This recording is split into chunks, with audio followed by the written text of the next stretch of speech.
Hey, it's Clint with REIA. I hope you're having a great day. And I wanted to reach out and share four things and four steps that has helped improve my life.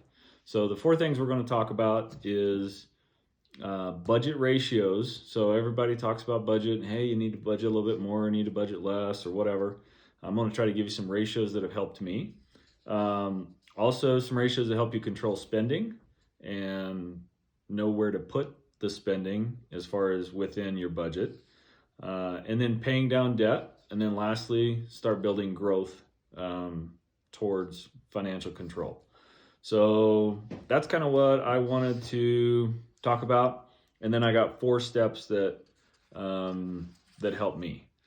So the first thing you need to do is put together a budget, and you have to track it for at least 2 to 3 months. I use an Excel. It's great. It kind of just goes over the housing expense, other expenses like auto insurance, and then groceries, that kind of stuff.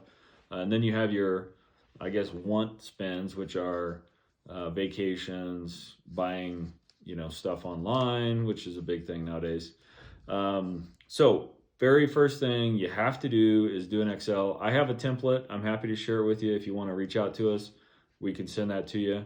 We can't upload it into the post, but we are happy to share it.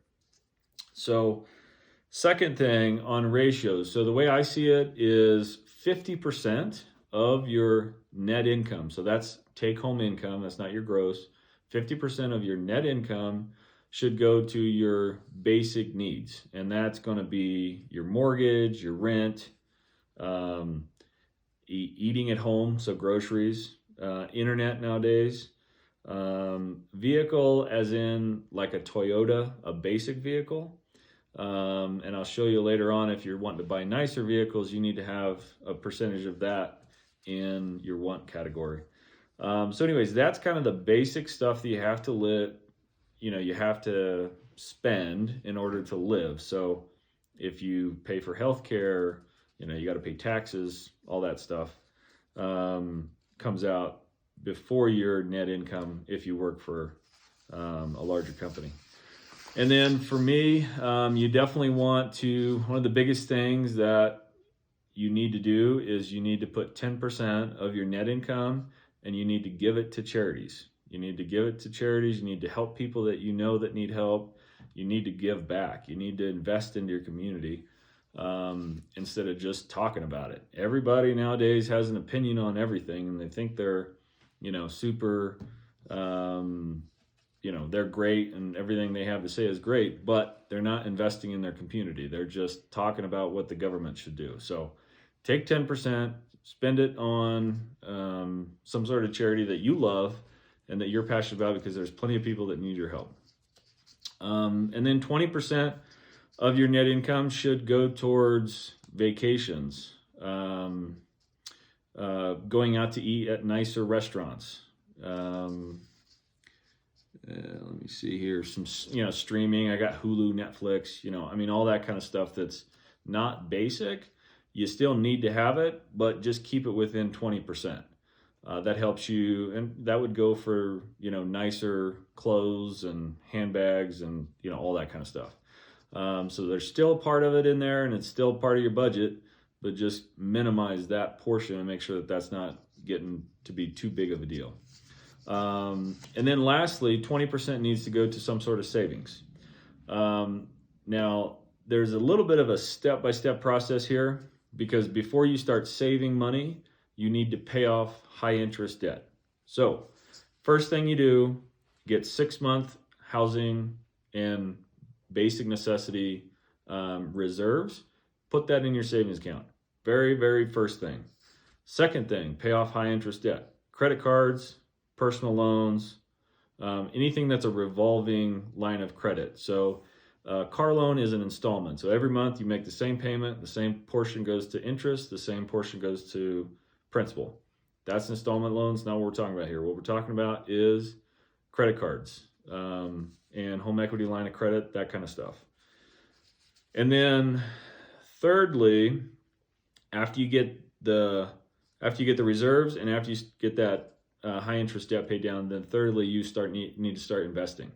Now, if you work for a company that does a 401k match, a lot of them do it up to 6% of your income. Save 6% in step 3 here. Save 6%, get that match, and then max out your Roth IRA. And then if you want to contribute back to your 401k to, I think the 18.5 or whatever every year, you can do that. The fourth step I have here is paying off student loan debt. You can, put that ahead of your savings, your retirement savings if you want. Student loan debt doesn't bother me that much, just because if times get tough, you can, basically defer your student loan payments, and you pay a lot of the interest on student loans up front. So, that one can go either way, whatever you choose, and whatever you think is best for you. And then right after this, we go back to our main steps. So now we're on step 3, which talks about credit and your ability to get cheaper credit. So as you do these things in step 2, your credit will improve, and therefore your auto loans will be cheaper, your mortgage loans will be cheaper.